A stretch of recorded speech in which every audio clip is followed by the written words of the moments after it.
ओम शांति। 16 अक्टूबर 2025 बाबा के महावाक्य। मीठे बच्चे, एकांत में बैठ अब ऐसा अभ्यास करो जो अनुभव हो मैं शरीर से भिन्न आत्मा हूँ। इसको ही जीते जी मरना कहा जाता है। प्रश्न, एकांत का अर्थ क्या है? एकांत में बैठ तुमको कौन सा अनुभव करना है? उत्तर, एकांत का अर्थ है एक की याद में इस शरीर का अंत हो। अर्थात एकांत में बैठ ऐसा अनुभव करो कि मैं आत्मा इस शरीर चमड़ी को छोड़ बाप के पास जाती हूँ। कोई भी याद ना रहे, बैठे बैठे अशरीरी हो जाओ। जैसे कि हम इस शरीर से मर गए, बस हम आत्मा हैं, शिव बाबा के बच्चे हैं। इस प्रैक्टिस से देहभान टूटता जाएगा। ओम शांति।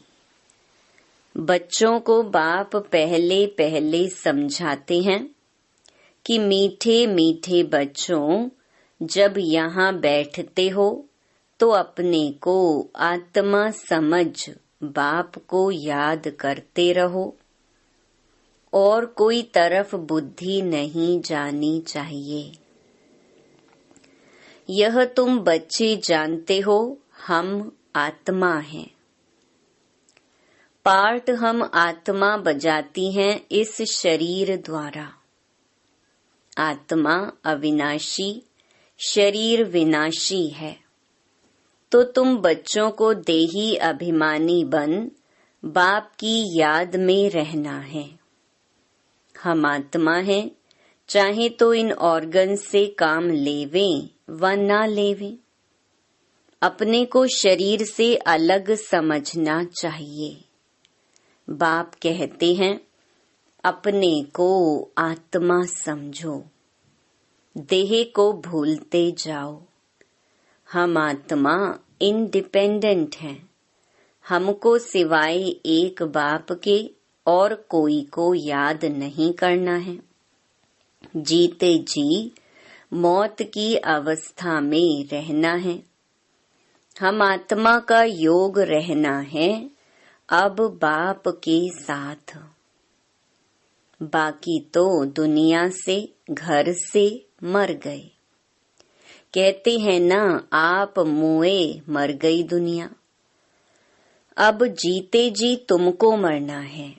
हम आत्मा शिव बाबा के बच्चे हैं। शरीर का भान उड़ाते रहना चाहिए। बाप कहते हैं, अपने को आत्मा समझो और मुझे याद करो। शरीर का भान छोड़ो। यह पुराना शरीर है ना, पुरानी चीज को छोड़ा जाता है ना। अपने को अशरीरी समझो। अभी तुमको बाप को याद करते करते बाप के पास जाना है। ऐसे करते करते फिर तुमको आदत पड़ जाएगी। अभी तो तुमको घर जाना है, फिर इस पुरानी दुनिया को याद क्यों करें? एकांत में बैठ ऐसे अपने साथ मेहनत करनी है। भक्ति मार्ग में भी कोठरी में अंदर बैठ माला फेरते हैं, पूजा करते हैं। तुम भी एकांत में बैठ यह कोशिश करो तो आदत पड़ जाएगी। तुमको मुख से तो कुछ बोलना नहीं है, इसमें है बुद्धि की बात। शिव बाबा तो है सिखलाने वाला, उनको तो पुरुषार्थ नहीं करना है। यह बाबा पुरुषार्थ करते हैं, वह फिर तुम बच्चों को भी समझाते हैं। जितना हो सके ऐसे बैठकर विचार करो। अभी हमको जाना है अपने घर। इस शरीर को तो यहाँ छोड़ना है। बाप को याद करने से ही विकर्म विनाश होंगे और आयु भी बढ़ेगी।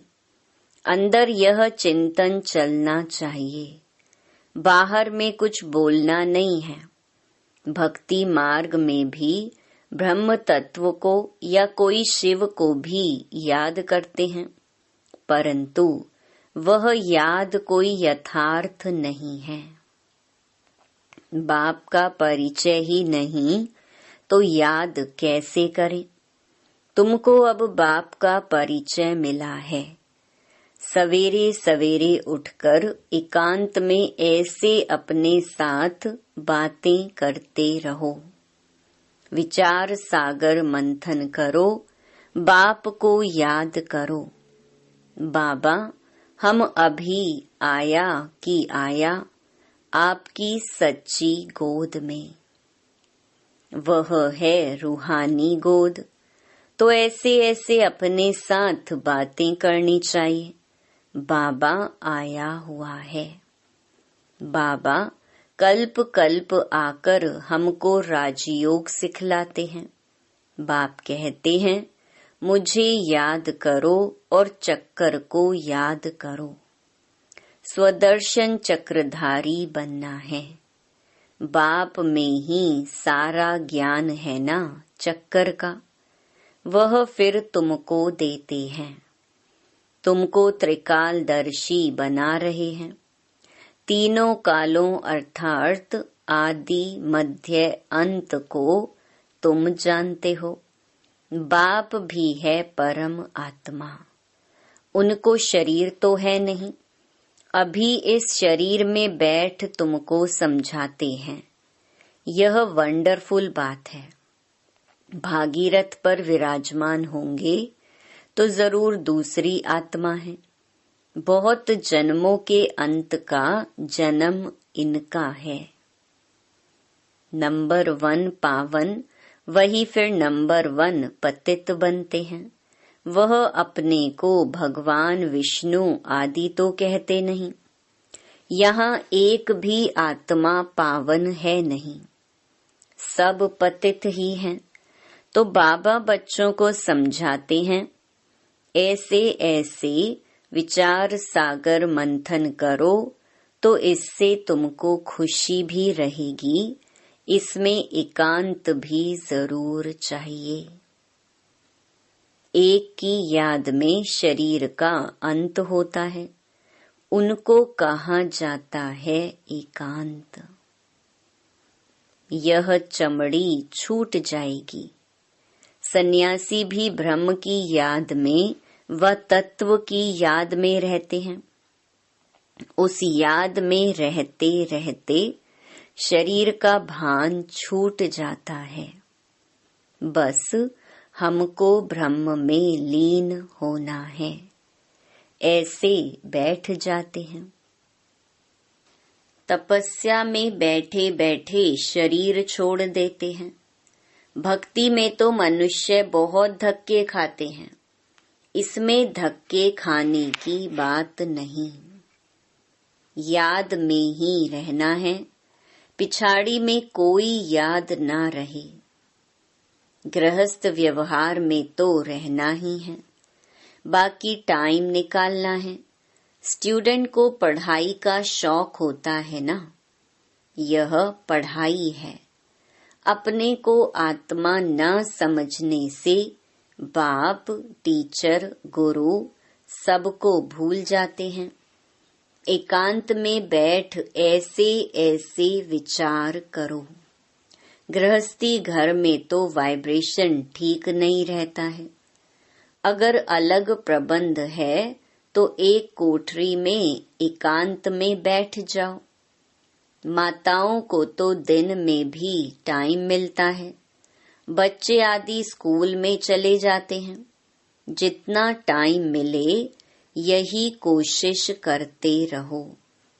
तुमको तो एक घर है, बाप को तो कितने ढेर के ढेर दुकान हैं, और ही वृद्धि होती जाएगी। मनुष्यों को तो धंधे आदि की चिंता होती है तो नींद भी फिट जाती है। यह व्यापार भी है ना। कितना बड़ा शर्राफ है, कितना बड़ा मट्टा सट्टा करते हैं। पुराने शरीर आदि लेकर नया देते हैं, सबको रास्ता बताते हैं। यह भी धंधा उनको करना है। यह व्यापार तो बहुत बड़ा है। व्यापारी को व्यापार का ही ख्याल रहता है। बाबा ऐसे ऐसे प्रैक्टिस करते हैं, फिर बतलाते हैं ऐसे ऐसे करो। जितना तुम बाप की याद में रहेंगे तो स्वतः ही नींद फिट जाएगी। कमाई में आत्मा को बहुत मजा आएगा। कमाई के लिए मनुष्य रात में भी जागते हैं। सीजन में सारी रात भी दुकान खुला रहता है। तुम्हारी कमाई रात को और सवेरे को बहुत अच्छी होगी। स्वदर्शन चक्रधारी बनेंगे, त्रिकालदर्शी बनेंगे। 21 जन्म के लिए धन इकट्ठा करते हैं। मनुष्य साहूकार बनने के लिए पुरुषार्थ करते हैं। तुम भी बाप को याद करेंगे तो विकर्म विनाश होंगे, बल मिलेगा। याद की यात्रा पर नहीं रहेंगे तो बहुत घाटा पड़ जाएगा, क्योंकि सिर पर पापों का बोझा बहुत है। अब जमा करना है, एक को याद करना है और त्रिकालदर्शी बनना है। यह अविनाशी धन आधा कल्प के लिए इकट्ठा करना है। यह तो बहुत वैल्यूबल है। विचार सागर मंथन कर रतन निकालने हैं। बाबा जैसे खुद करते हैं, बच्चों को भी युक्ति बतलाते हैं। कहते हैं बाबा माया के तूफान बहुत आते हैं। बाबा कहते हैं जितना हो सके अपनी कमाई करनी है, यही काम आनी है। एकांत में बैठ बाप को याद करना है। फुर्सत है तो सर्विस भी मंदिरों आदि में बहुत कर सकते हो। बैज जरूर लगा रहे। सब समझ जाएंगे यह रूहानी मिलिट्री है। तुम लिखते भी हो, हम स्वर्ग की स्थापना कर रहे हैं। आदि सनातन देवी देवता धर्म था, अब नहीं है, जो फिर स्थापन करते हैं। यह लक्ष्मी नारायण एम ऑब्जेक्ट है ना। कोई समय यह ट्रांसलाइट का चित्र बैटरी सहित उठाकर परिक्रमा देंगे और सबको कहेंगे यह राज्य हम स्थापन कर रहे हैं। यह चित्र सबसे फर्स्ट क्लास है। यह चित्र बहुत नामी ग्रामी हो जाएगा। लक्ष्मी नारायण सिर्फ एक तो नहीं थे, उन्हों की राजधानी थी ना। यह स्वराज्य स्थापन कर रहे हैं। अब बाप कहते हैं मन मना भव। बाप को याद करो तो विकर्म विनाश होंगे। कहते हैं हम गीता का सप्ताह मनाएंगे। यह सब प्लान कल्प पहले मुहाफिक बन रहे हैं। परिक्रमा में यह चित्र लेना पड़े। इनको देखकर सब खुश होंगे। तुम कहेंगे बाप को और वर्षे को याद करो। मन मना भव। यह गीता के अक्षर है ना। भगवान शिव बाबा है, वह कहते हैं मुझे याद करो तो विकर्म विनाश हो। 84 के चक्कर को याद करो तो यह बन जाएंगे। लिटरेचर भी तुम सौगात देते रहो। शिव बाबा का भंडारा तो सदा भरपूर है। आगे चलकर बहुत सर्विस होगी। एम ऑब्जेक्ट कितनी क्लियर है। एक राज्य एक धर्म था। बहुत साहूकार थे। मनुष्य चाहते हैं एक राज्य एक धर्म हो। मनुष्य जो चाहते हैं सो अब आसार दिखाई पड़ते हैं। फिर समझेंगे यह तो ठीक कहते हैं। 100% पवित्रता सुख शांति का राज्य फिर से स्थापन कर रहे हैं। फिर तुमको खुशी भी रहेगी। याद में रहने से ही तीर लगेगा। शांति में रह थोड़े अक्षर ही बोलने हैं, जास्ती आवाज नहीं। गीत कविताएं आदि कुछ भी बाबा पसंद नहीं करते। बाहर वाले मनुष्यों से रीस नहीं करनी है। तुम्हारी बात ही और है। अपने को आत्मा समझ बाप को याद करना है बस। स्लोगन भी अच्छे हो जो मनुष्य पढ़कर जागे। बच्चे वृद्धि को पाते रहते हैं। खजाना तो भरपूर रहता है। बच्चों का दिया हुआ फिर बच्चों के काम में ही आता है। बाप तो पैसे नहीं ले आते हैं। तुम्हारी चीजें तुम्हारे काम में आती हैं। भारतवासी जानते हैं हम बहुत सुधार कर रहे हैं। 5 वर्ष के अंदर इतना अनाज होगा जो अनाज की कभी तकलीफ नहीं होगी। और तुम जानते हो ऐसी हालत होगी जो अन्न खाने के लिए नहीं मिलेगा। ऐसे नहीं अनाज कोई सस्ता होगा। तुम बच्चे जानते हो हम 21 जन्मों के लिए अपना राज्य भाग्य पा रहे हैं। यह थोड़ी बहुत तकलीफ तो सहन करनी ही है। कहा जाता है खुशी जैसी खुराक नहीं। अति इंद्रिय सुख गोप गोपियों का गाया हुआ है। ढेर बच्चे हो जाएंगे।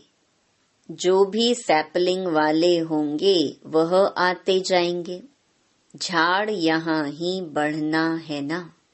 स्थापना हो रही है और धर्मों में ऐसा नहीं होता है। वह तो ऊपर से आते हैं। यह तो जैसे कि झाड़ स्थापन हुआ ही पड़ा है। इसमें फिर नंबरवार आते जाएंगे। वृद्धि को पाते जाएंगे। तकलीफ कुछ नहीं। उन्हों को तो ऊपर से आकर पार्ट बजाना ही है। इसमें महिमा की क्या बात है। धर्म स्थापक के पिछाड़ी आते रहते हैं। वह शिक्षा क्या देंगे सदगति की? कुछ भी नहीं।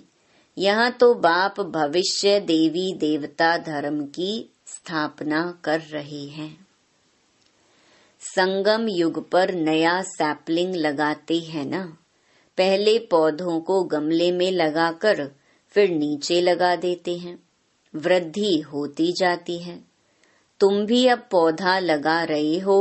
फिर सतयुग में वृद्धि को पाए राज्य भाग्य पाएंगे। तुम नई दुनिया की स्थापना कर रहे हो। मनुष्य समझते हैं अर्जुन कलयुग में बहुत वर्ष पड़े हैं, क्योंकि शास्त्रों में लाखों वर्ष लिख दिए हैं।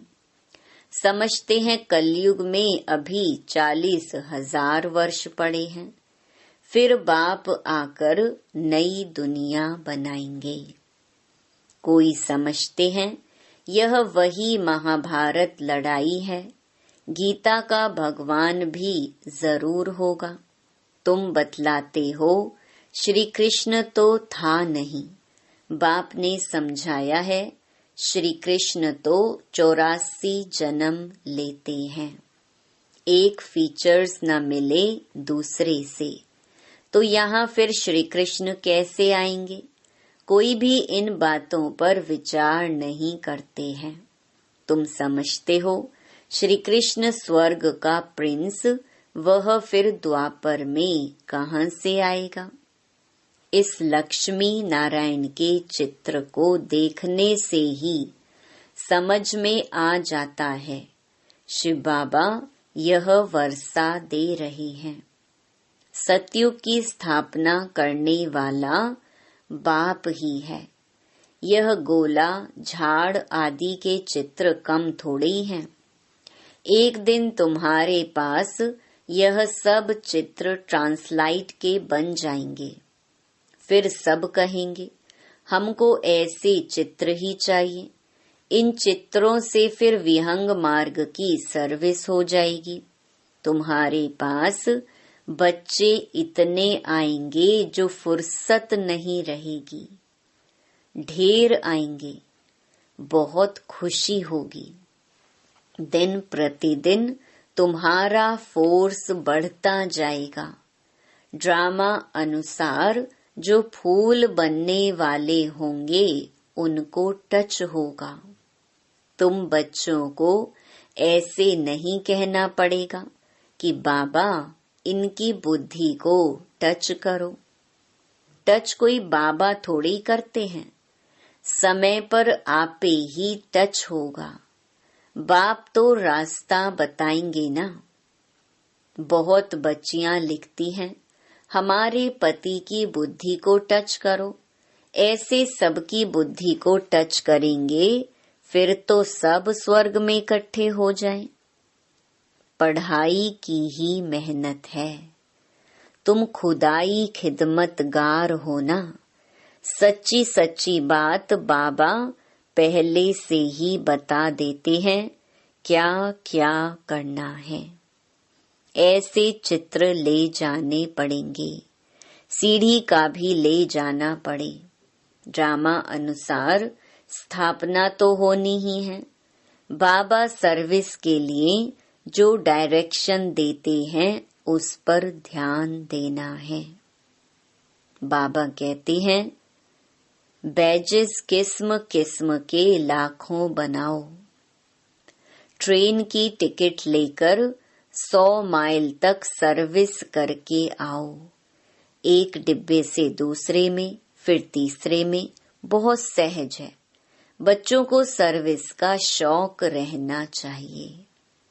अच्छा, मीठे मीठे सिकी लधे बच्चों प्रति मात पिता बाप दादा का याद प्यार और गुड मॉर्निंग। रूहानी बाप की रूहानी बच्चों को नमस्ते। धारणा के लिए मुख्य सार। पहला, विचार सागर मंथन कर अच्छे अच्छे रतन निकालने हैं। कमाई जमा करनी है। सच्चा सच्चा खुदाई खिदमतगार बन सेवा करनी है। दूसरा, पढ़ाई का बहुत शौक रखना है। जब भी समय मिले एकांत में चले जाना है। ऐसा अभ्यास हो जो जीते जी इस शरीर से मरे हुए हैं। इस स्टेज का अनुभव होता रहे। देह का भान भी भूल जाए। वरदान, अपने मूल संस्कारों के परिवर्तन द्वारा विश्व परिवर्तन करने वाले उदाहरण स्वरूप भव। हर एक में जो अपना मूल संस्कार है, जिसको नेचर कहते हो, जो समय प्रति समय आगे बढ़ने में रुकावट डालता है, उस मूल संस्कार का परिवर्तन करने वाले उदाहरण स्वरूप बनो तब संपूर्ण विश्व का परिवर्तन होगा। अब ऐसा परिवर्तन करो जो कोई यह वर्णन न करे कि इनका यह संस्कार तो शुरू से ही है। जब परसेंटेज में अंश मात्र भी पुराना कोई संस्कार दिखाई ना दे, वर्णन ना हो, तब कहेंगे यह संपूर्ण परिवर्तन के उदाहरण स्वरूप हैं।